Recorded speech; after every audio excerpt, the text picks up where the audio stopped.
저희 동네에 꽈배기 집이 하나 있는데요. 되게 맛있습니다. 저 진지하게 얘기하는 것 보이시죠? 진짜 맛있거든요. 그 맛을 여러분에게도 알려주고 싶은데 제가 이렇게 구두로 설명하는 게 굉장히 한계가 있다는 걸 미리 알려드리고요. 얼마나 맛있냐면 여러분 그런 말 들어보셨죠? 겉바속촉. 네, 겉은 바삭한데 속은 촉촉한 거. 네, 이 집이 딱 그 맛입니다. 제가 자주 이 꽈배기를 사 먹는데요. 저희 아이들도 좋아하고 저희 아내들도 가끔 생각나서 이제 걸어가서 사 오는데 제가 이 꽈배기를 사러 가면서 이 집의 몇 가지 특징을 발견하게 됐습니다. 첫 번째 특징은 가게 안에 먹을 공간이 없습니다. 무조건 테이크아웃만 가능합니다. 혹시 가실 분들은 참고하시기를 바랍니다. 두 번째, 이 집은요, 이 꽈배기를 만드는 당일에 그 재료가 소진이 되면 더 이상 팔지 않습니다. 약간 그런 교만한 맛집들 여러분 가끔 보시잖아요. 당일 재료가 소진되면 언제든지 문을 닫습니다. 이렇게 붙여놓고 굉장히 교만하게 영업을 하는 그런 집 여러분 보신 적 있으시죠? 여러 가지 이유가 있겠습니다만 아마도 이 재료의 신선도가 음식의 맛과 직결된다는 어떤 그런 가게의 철학이 담겨져 있다고 생각을 해요. 그래서 이 집에 가보면 실제로 매일마다 이제 진열대 뒤에서 꽈배기를 반죽하고 튀겨내고 계속 그러고 있어요. 제가 이 집을 보면서 문득 이런 생각이 들었어요. 제가 그 속절없는 목사라는 게 여기서 드러나는 것 같아요. 자, 음식의 맛을 유지시키려고 매일 새로운 재료를 가져다가 그렇게 노력을 쏟는데 하물며 우리의 믿음과 우리의 신앙에는 과연 이런 매일의 새로움이 있는가라는 그런 물음이 드는 거예요. 고작 꽈배기 하나도 정말 맛있는 것을 만들어내려고 당일의 재료만 그날에 만들고 또 그 다음날 새로운 재료로 또 새로운 꽈배기를 만들듯이 나의 믿음의 걸음에 정말 하나님이 매일 새롭게 경험하게 하시는 하나님의 인도하심과 하나님의 은혜를 나는 과연 경험하고 있는가. 제가 그 튀겨서 나오는 꽈배기를 기다리면서 그런 묵상을 제가 서서 했습니다. 우리는 잘 알고 있습니다. 이 예수 그리스도로 인해서 우리의 근원적인 이 죄의 문제가 이미 해결되었다는 것을 다 알고 있습니다. 지금 예배하시는 분들 중엔 그 사실을 다 대부분 믿음으로 고백하시는 분들일 거라고 생각 들어요. 그런데 여러분 우리 매일 경험하잖아요. 그 문제가 해결됐지만 실상 우리의 삶은 마치 그 문제가 해결되지 않은 것처럼 매일 넘어지는 우리의 삶을 보게 됩니다. 하나님께서 예수 그리스도를 통하여서 그 십자가의 사건을 이미 이루셨지만 문제는 바로 그 이후의 삶부터가 우리에게 정말 도전이 되지 않느냐라는 거예요. 고이지 않는 물처럼 이 매일 새로운 밀가루 반죽으로 튀겨내는 이 꽈배기처럼 매일 우리의 믿음을 새롭게 하시는 하나님의 부르심 앞에 과연 우리는 신실하게 반응하고 있는가? 저는 오늘 하나님의 말씀을 나누는 가운데 하나님께서 저와 여러분의 믿음을 새롭게 하시기 위하여 우리를 이 자리로 예배의 자리로 부르신 줄로 믿습니다. 자, 그렇다면 그 말씀에 우리의 진정성 있는 믿음의 반응과 결단이 필요한 때가 되었다라고 생각합니다. 오늘 말씀을 나누는 가운데 그 믿음의 반응과 결단이 있는 귀한 시간이 되기를 주님의 이름으로 축복합니다. 네, 오늘 첫 번째로 함께 나누고 싶은 것은 이것입니다. 바울을 움직이게 하는 것은 무엇인가? 바울을 움직이게 하는 것은 무엇인가? 우리 11절의 말씀을 같이 한번 자막을 통해서 읽어보도록 하겠습니다. 11절 함께 읽습니다. 그러므로 우리는 주께서 두려운 분이심을 알므로 사람들에게 권면합니다. 우리는 이미 하나님 앞에 드러나 있습니다. 나는 여러분의 양심에도 우리가 그렇게 드러나 있기를 바랍니다. 이 11절은요, 여러분 지난주에 말씀 나눴던 마지막 절 10절과 바로 이어지는 본문입니다. 10절 지난주의 말씀에 10절에 바울이 뭐라고 이야기하냐면 우리가 다 그리스도의 심판대 앞에 서게 될 것이다. 그렇게 이야기를 하거든요. 11절은 바로 그 10절의 바울의 그 말과 연결이 되는 거예요. 자, 우리가 다 그리스도의 심판대 앞에 설 것이다. 그리고 11절에 바울이 우리는 주께서 두려운 분이심을 알았다 라고 말하고 있는 거예요. 자, 흔히 두렵다, 두려움이라는 말을 떠올렸을 때 본능적으로 우리의 마음 가운데 어떤 생각이 드냐면 그 안에 담겨져 있는 부정적인 뉘앙스가 있죠. 여러분, 두려움 좋아하세요? 두려움 좋아하는 사람은 없을 겁니다. 실제로 이 단어도 부정적인 그런 상황에서 대부분 다 사용이 돼요. 자, 그런데 문제는 이 두려움이라는 단어가 하나님과 같이 사용되었을 때, 하나님이 두렵다, 바울이 지금 이야기하고 있잖아요. 이 두려움이라는 단어가 하나님이랑 같이 사용될 때 이걸 어떻게 이해해야 되는가가 굉장히 우리에게 고민이에요. 저도 한때 그 고민이 굉장히 심했었거든요. 분명히 내 죄를 사하신 하나님은 두려운 분이 아니신데 성경 어디를 보면 하나님을 두려워하고 하나님을 경외한다라는 말들이 있거든요. 자, 이걸 잘 이해하지 못하면 하나님을 우리가 오해하기도 하고, 그리고 하나님에 대해서 우리가 어려워하는 경우들이 생긴다라는 거예요. 근데 실제로 12절에 바울이 하나님은 두려운 분이시다라고 이야기를 합니다. 이 바울의 고백을 잘 이해하려면요, 여러분 한 가지 꼭 알고 있어야 될 것이 있습니다. 어떤 것이냐면 바로 바울이 부활하신 예수 그리스도를 만난 그 이야기를 여러분이 알고 계셔야 돼요. 사도행전 9장에 바울이 그 이야기를 하잖아요. 자기가 과거에 예수를 따라다니는 사람들을 핍박했던 그 사람, 그 시절, 그 사람들을 핍박하러 다메섹을 향하여 가던 길에 내가 예수님 만난 그 사건, 그날의 그 일 때문에 바울의 인생이 완전히 바뀌어졌잖아요. 그날의 경험을 통해 바울이 내가 두 가지를 깨닫게 되었다라고 성경에서 이야기를 하는데요. 자, 첫 번째, 디모데전서 1장 12절에서 14절입니다. 첫 번째 바울의 깨달음, 같이 한번 자막을 통해서 읽어볼게요. 나는 내게 능력을 주신 그리스도 예수 우리 주께 감사드린다. 이는 주께서 나를 믿고 내게 직분을 맡겨주셨기 때문이다. 내가 전에는 회방꾼이요 핍박자요 폭행자였으나 오히려 긍휼히 여김을 받은 것은 내가 믿지 않을 때 알지 못했고 행했기 때문이다. 우리 주의 은혜가 그리스도 예수 안에 있는 믿음과 사랑과 함께 넘치도록 풍성했다. 첫 번째 깨달음이 무엇이냐면 예수님의 사랑이 나를 버리지 않으셨다라는 게 첫 번째 깨달음이에요.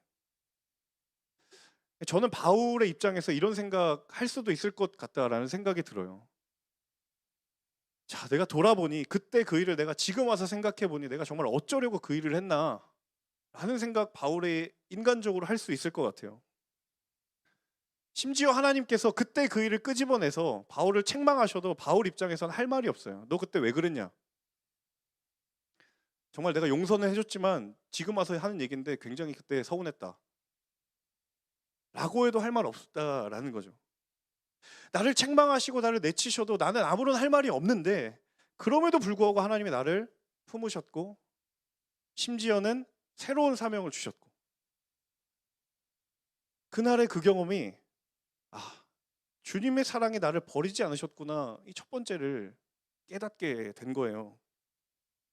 예수 그리스도의 넘치는 사랑, 그분의 제한 없는 사랑이 나를 일으켜 세운 것이다. 이것이 지금 바울의 나를 잊게 만든 첫 번째 고백이에요. 자, 그런가 하면 두 번째 고백은 디모데전서 6장인데요. 6장 14절과 15절 같이 한번 읽어보겠습니다. 함께 읽습니다. 너는 우리 주 예수 그리스도께서 나타나실 때까지 흠도 없고 책망받을 것도 없이 이 명령을 지키라. 때가 되면 하나님께서 예수 그리스도의 나타나심을 보이실 것이다. 두 번째 깨달았던 점은 반드시 하나님 앞에 서게 되는 마지막 때가 올 것이다, 이거예요. 자, 때가 되면 하나님께서 예수 그리스도의 나타나심을 보이실 것이다. 지난주 구절 10절에도 우리가 그리스도의 심판대 앞에 다 서게 될 것이다. 다 같은 의미예요. 그때가 되면 영원했던 것처럼 보이는 것들이 다 사라지고 모든 피조물들이 하나님 앞에 서게 될 그때가 있을 것이다. 그때 선악관의 모든 죄를 심판하시고 하나님의 공의와 하나님의 거룩하심을 드러낼 그때가 반드시 올 것이다. 이 두 번째 사실이 바울이 예수 그리스도를 만나면서 깨닫게 된 사실이었던 거예요. 두 가지 사실이죠. 첫 번째는 주님의 사랑이 나를 버리지 않으셨구나. 두 번째는 그분이 분명히 심판 때에 다시 오실 거구나. 두 가지. 이 사실을 바울이 깨닫고 나서 한 고백이 뭐냐면 하나님은 두려운 분이시다라는 거예요. 자, 그래서 바울이 하나님을 두려워한다라는 말은요, 어떤 일반적으로 인간이 느끼는 공포심이나 그런 두려움이 아니다라는 거예요. 무슨 의미인가 하면 하나님이 내 모든 삶의 동기가 되었다라는 거예요. 하나님이 내 모든 삶의 동기가 되었다. 하나님이 정말 살아계시다라는 것을 내가 다메섹 가던 길에 주님 만난 이후에 깨닫게 되니까 내가 하나님을 알게 되었고 하나님을 경외하게 되었다라는 거예요. 이게 바울이 말한 하나님을 두려워함이에요. 자, 여러분, 사람들은요, 저마다 동기라는 게 있습니다. 내가 어떤 행동을 할 때 그렇게 행동하게 된 이유가 있고 동기가 있죠. 또 어떤 말을 하면 그 사람이 그 말을 한 이유가 있고 그 말에 동기가 있어요. 근데 이 동기라는 게요, 때로는 내가 인식하기도 하지만 때로는 나도 모르는 경우가 있어요. 그래서 사람들이 어떤 목표를 향해서 열심히 향해 노력하다가 난관에 부딪히거나 암초를 만났을 때 사람들이 뭘 점검하냐면 동기를 점검해요. 보통 어떻게 하냐면 내가 이것을 왜 하고 있나? 나는 이 일을 통해서 과연 무엇을 하려고 하는 것인가? 처음에 내가 가지고 있었던 그 동기부여들을 점검하기 시작합니다. 바울도 마찬가지예요. 고린도 교인들이 자신을 환영하지 않아요. 그럼에도 불구하고 내가 그들에게 말씀으로 끝까지 권면을 해야 돼요. 아무리 가르치고 아무리 책망하고 죽어도 변하지 않는 그 사람들을 바라보면서 그들을 포기하지 않고 케어해야 하는, 얼마나 이 밑빠진 독에 물 붓는 느낌이 있겠습니까? 바울의 심정이 와닿지 않는다는 표정으로 저를 바라보고 계신데 조금 더 와닿게 한번 설명을 드려볼게요. 기도 제목을 받으려고 순장이 톡을 보냈어요. 분명히 일은 사라졌는데 대답이 없어요. 그때부터 순장은 굉장히 공상의 이제 끈을 계속 생각합니다. 이 순원이 나를 거부하는 걸까? 무슨 일이 있는 걸까? 뭐 이런저런 생각을 막, 순원은 대답도 안 했는데 순장이 순원이 되어서 빙의가 되어서 얘기를 계속 하는 거예요. 온라인 순모임 참여하겠다고 했는데 지금까지 한 번도 참여 안 한 순원이 있는 거예요. 그 사람 기다려야 되는 거예요.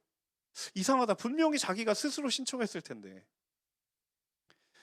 그래도 순원이니까 그들을 품고 가야 하는 것, 순장으로서는 얼마나 속이 타는 일입니까? 혹시 이 지금 예배를 드리시는 가운데 그런 죄를 범하신 순원이 있다면 회개하고 광명 찾으시길 바랍니다. 바울이 그런 얘기, 속으로 그런 얘기를 할 수도 있잖아요. 내가 왜 이 고생을 하면서 이런 사역 감당해야 되는 걸까?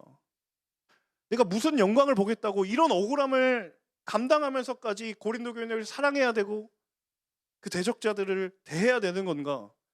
바울도 인간이잖아요. 가끔은 이런 물음이 마음에 불쑥불쑥 들 수 있어요. 그런데 문제는 바울이 그걸 포기하지 않았다라는 거예요. 멈추지 않았다라는 거예요. 그 힘이 어디서 나왔을까? 그 포기하지는 않는 힘이 어디에 근원이 있을까? 바로 그의 내면 안에 있는 영적인 동기가 분명하기 때문이에요. 바울을 움직이게 만드는 그 동기가 흔들리지 않는 것이고 견고한 것이기 때문입니다. 자, 그 이유와 동기가 무엇입니까? 나를 이방인의 사도로 삼으신 예수 그리스도예요.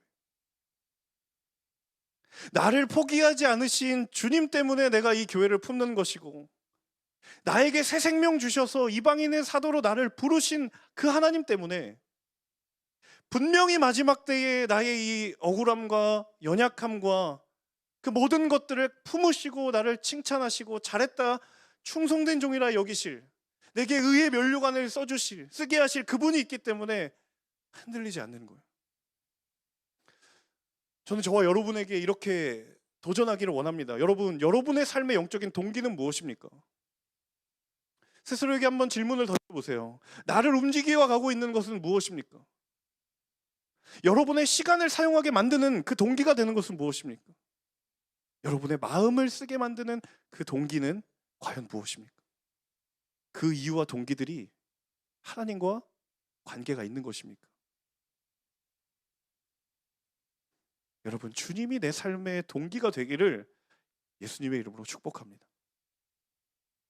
예수 그리스도가 내 삶의 이유가 되고 내 삶의 동기부여가 되는 그 은혜가 회복되기를 주님의 이름으로 축복합니다.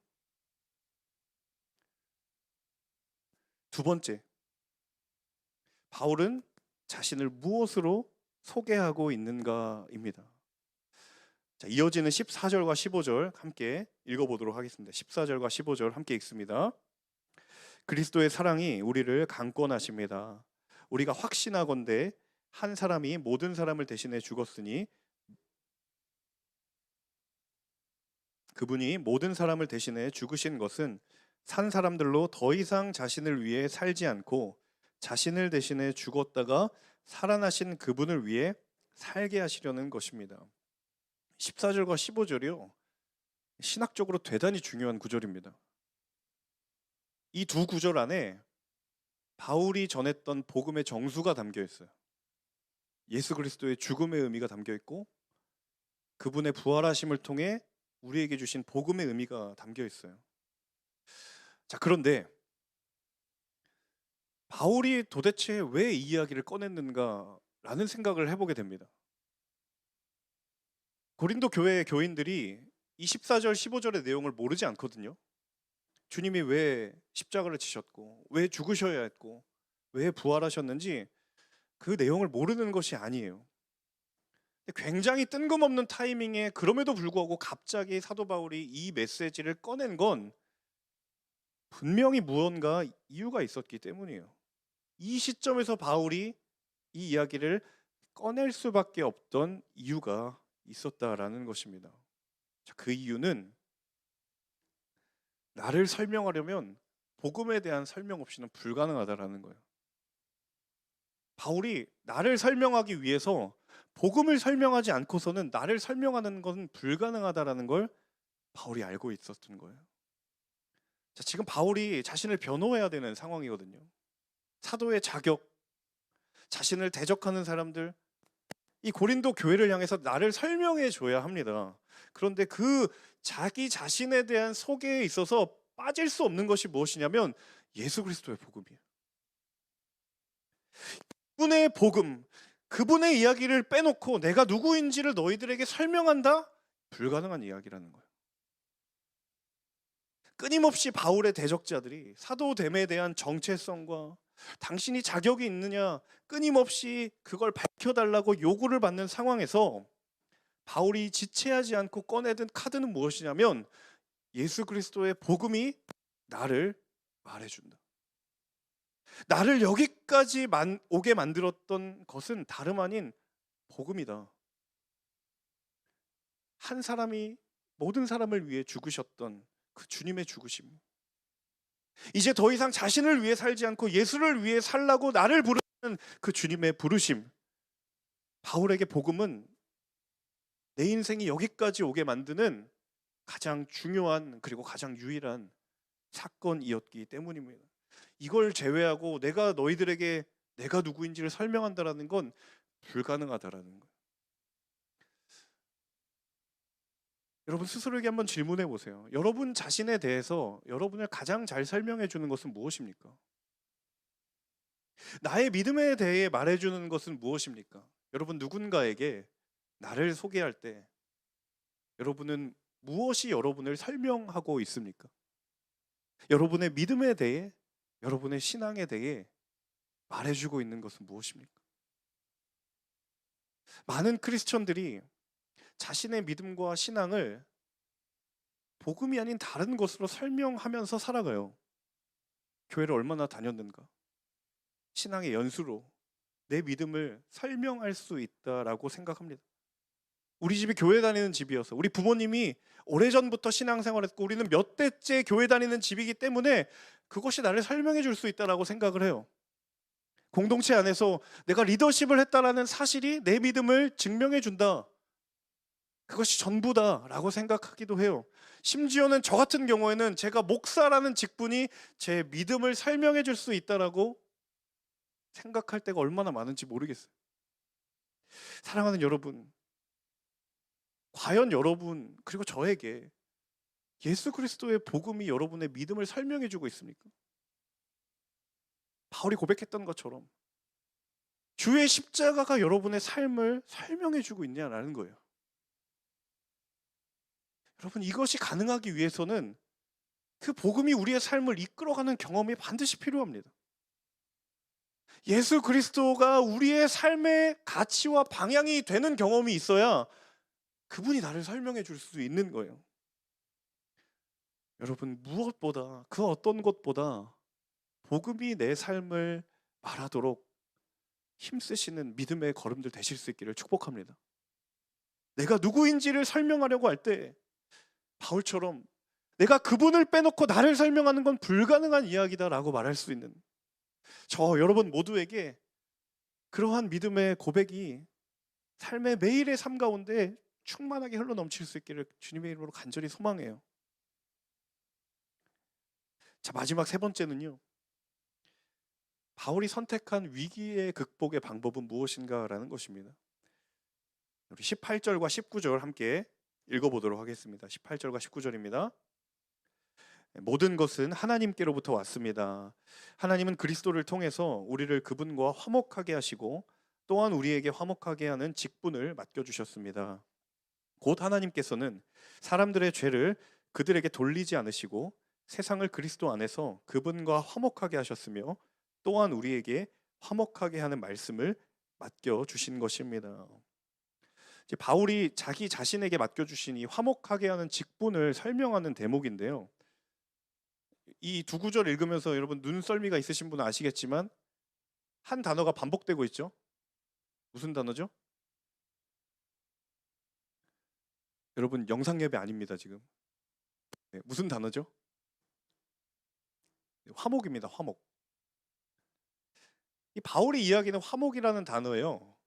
본문을 살펴보면 두 가지 의미가 담겨져 있어요. 첫 번째 의미는 화목하게 하는 직분이에요. 나에게 주신 직분. 자, 그런데 이 직분을 잘 이해하기 위해서는 바울에게 이 직분이 주어지기 이전에 있었던 사건이 있습니다. 자, 그게 18, 19절에 이제 중첩되어서 나타나는데, 자, 제가 18절의 중간 부분과 19절의 중간 부분만 따로 떼어서 자막을 좀 요청을 드렸는데, 자, 그렇게 한번 다시 읽어보겠습니다. 18절, 19절의 중간 부분들만 읽어볼게요. 읽겠습니다. 모든 것은 하나님께로부터 왔습니다. 하나님은 그리스도를 통해서 우리를 그분과 화목하게 하시고, 자, 19절도 한번 읽어볼까요? 곧 하나님께서는 사람들의 죄를 그들에게 돌리지 않으시고 세상을 그리스도 안에서 그분과 화목하게 하셨으며, 바울이 궁극적으로 말하는 건 자기가 화목하게 하는 직분을 맡았다라는 것인데, 그 이야기를 하기에 앞서서 먼저 이야기하고 있는 것이 무엇이냐면, 먼저 있었던 일, 예수님이 하나님과 나와의 관계를 화목하게 하셨다라는 그 일이 먼저 있었다라는 거예요. 그리고 그 일이 있은 후에 그분이 내게 화목하게 하는 직분을 주셨다라는 거예요. 선후 관계가 분명합니다. 자, 그런데 바울이 그 주님의 십자가의 은혜로 내가 화목하게 되는, 하나님과 화목하게 되는 은혜를 경험했는데 현실적으로 해결되지 않은 문제가 있잖아요. 그렇죠? 남겨진 숙제가 있잖아요. 현실적으로 화목하게 되어야 할 관계가 아직 있잖아요. 누구와 누구의 관계예요? 바울과 고린도 교회의 관계예요. 이 바울이 어떻게든 이 끊어진 관계를, 그 관계의 다리를 이으려고 애를 썼지만 이 갈등의 골이 여전히 있어요. 자, 그런데 이 문제를 해결하려고 바울이 무슨 영적인 카드를 꺼냈냐면, 이 위기를 극복하기 위해서 선택한 방법이 무엇이었냐면 바로 마지막 20절입니다. 20절 함께 같이 읽어보도록 하겠습니다. 함께 읽습니다. 그러므로 우리는 그리스도를 대신하는 사절이 돼 하나님께서 우리를 통해서 권면하시는 것 같이 그리스도를 대신해 여러분에게 간곡히 부탁합니다. 여러분은 하나님과 화목하십시오. 솔루션이 뭐냐면 여러분이 하나님과 화목하게 되는 거예요. 고린도 교회에게 이야기하는 거예요.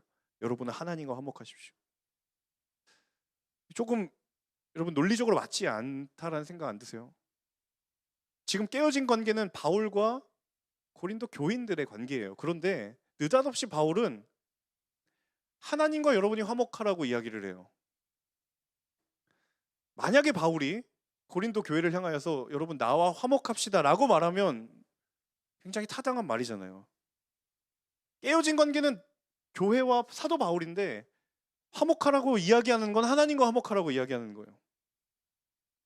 여러분 바로 여기에 바울의 해결 방법의 영적인 핵심이 담겨져 있습니다. 같이 한번 저를 따라해 보시겠어요? 하나님과의 관계 회복이 모든 관계 회복의 열쇠이다.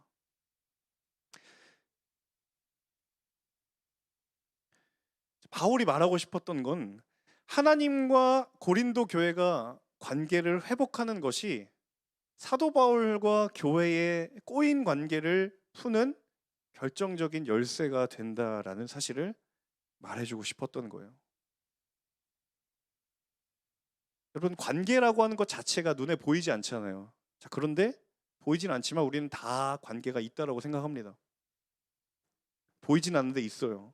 무슨 이야기인가 하면 분명히 관계에는 영적인 측면을 포함하고 있습니다. 눈에 보이는 우리의 많은 관계들, 뭐 가족이든 친구이든 직장이든 학교이든 그런 눈에 보이는 우리 인간 관계를 할지라도 그 안에 나와 하나님과의 관계가 그 관계에 영향을 알게 모르게 주고 있다라는 사실입니다. 인간 관계 속에 갈등이 생기죠. 갈등을 경험하지 않은 사람이 없을 겁니다. 여러분 그때 여러분과 하나님과의 관계가 어땠던가요? 인간관계 안에 문제가 있고 갈등이 있는데 그것과 무관하게 하나님과 내가 잘 지냈던 적이 과연 있었던가요?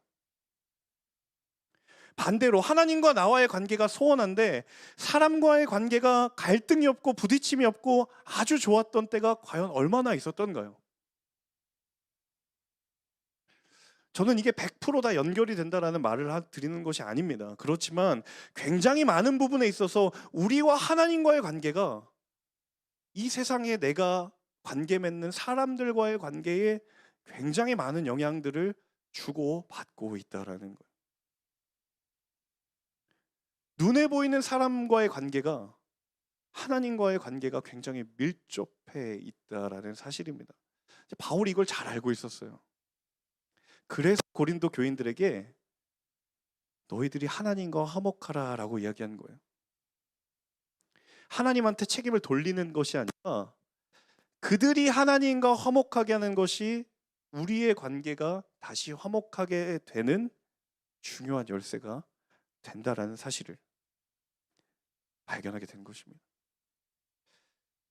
여러분 삶에 깨어진 관계나 혹은 갈등 때문에 이전에는 친했는데 지금 소원해진 관계를 부딪힐 때 꼭 점검해 보아야 될 게 무엇이냐면 그 사람과 나와의 관계를 점검하는 것이 아니라 내가 하나님과 친밀한 관계를 가지고 있는 거입니다.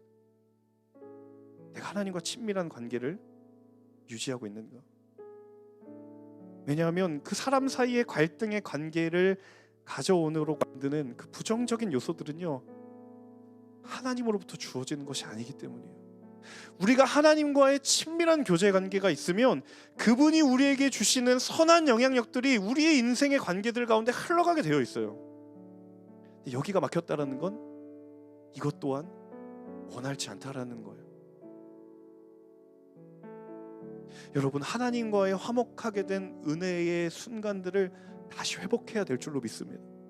소원해졌던 하나님과의 시간, 코로나라는 핑계로 집안에는 박혀져 있지만 내 영혼의 골방의 문을 닫고 있었던 멈춰버린 하나님과의 시간, 하나님의 마음을 끊임없이 궁금해하고 하나님의 마음을 알기 위해서 애를 썼던 그 열정의 시간들이 회복되면 여러분의 삶에 꼬여져 있는 화목하게 돼야 할 그 관계들이 하나님의 선하심으로 온전하게 되고 화목하게 될 줄로 믿습니다. 여러분, 하나님과 화목하시기를 축복합니다. 하나님과 끊임없이 친밀하게 되시기를 축복합니다. 그것이 세상의 그 어떤 인간관계에 관한 자기계발서보다 가장 근원적이고 가장 온전한 해결책이 되는 줄로 믿습니다. 제가 이 말씀을 준비하면서 제 마음 가운데 주셨던 찬양을 같이 한번 불렀으면 좋겠어요. 하나님이 우리와 하나님과의 죄의 관계들을 회복하게 시키셨던 그 사건으로 인하여서 우리가 너무도 말할 수 없는 은혜를 입었는데, 그 십자가의 능력이 매일의 우리의 삶을 새롭게 하고 있는가, 이 물음으로 다시 돌아가게 되더라고요. 제가 앞서 말씀드렸던 것처럼 매일 재료를 소진하면서 매일매일 새로운 음식을 만들어내는 그런 맛집처럼 날마다 우리의 형상을 새롭게 변화시키시는 그 주님의 부르심에 내가 반응하고 있는가. 여러분, 이 부르심에 응답하는 복된 믿음의 인생들 되시기를 주님의 이름으로 축복합니다. 함께 그 마음 가지고 가사를 우리 마음에 새기면서 함께 찬양하며 나아가도록 하겠습니다.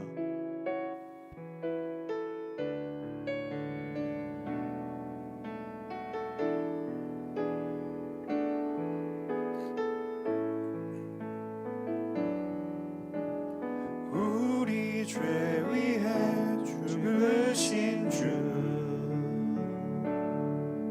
십자가 그 사랑 감사하네. 날마다 주의 형상대로 변화되리라. 십자가 우릴 새롭게 하네. 우리 죄 위해 죽으신 주, 십자가 그 사랑 감사하네. 날마다 주의 형상대로 변화되리라. 십자가 우릴 새롭게 하니. 놀라운 사랑 찬양하리라. 우리를 위해 생명 주셨네. 놀라운 사랑 찬양하리라. 십자가의 그 능력, 십자가의 그 능력. 우리 다시 한번 찬양할 때 자리에 일어나셔서 함께 찬양하며 나아가겠습니다. 우리 죄 위해 죽으신 주, 십자가 그 사랑 감사하네. 날마다 주의 형상대로 변화되리라.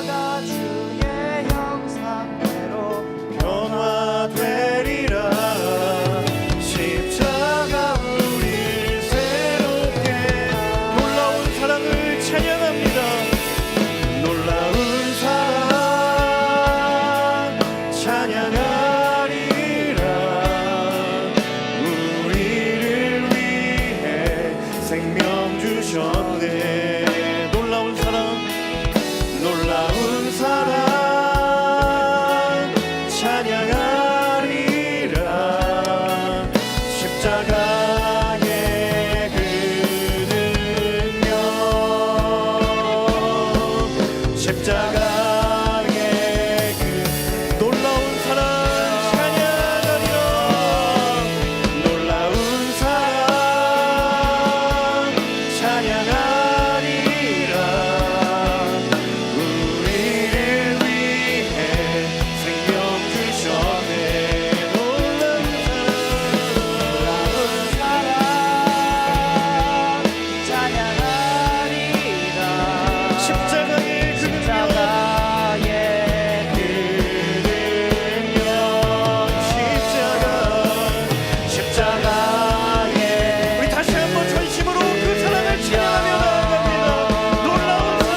사랑 안에 우리가 다시 한번 거하기를 소망합니다. 죄인 되었던 나를 꺼내어 주시고 의의 길로 인도하시고 새로운 사명 주시고 새로운 능력의 은혜를 더해주시는 그 하나님의 부르심 앞에 응답한 사도 바울의 부르심처럼 하나님, 우리의 인생을 향하여서 내 인생을 무엇으로 설명할까, 내 인생을 무엇으로 드러낼 수 있을까라고 세상이 우리 가운데 물을 때에 나를 살리시고 나를 생명 주시는 예수 그리스도의 복음의 은혜로 다시 한번 내가 회복되기를 원하고 다시 한번 내가 설명되기를 원하오니 하나님, 그 복음에 붙들린 자 되게 하여 주옵소서. 그 복음에 붙들린 자 되게 하여 주시옵소서. 다 함께 말씀 붙들고 우리 전심으로 기도하며 나아갈 때에 우리 간절한 마음으로 기도하며 나아가겠습니다.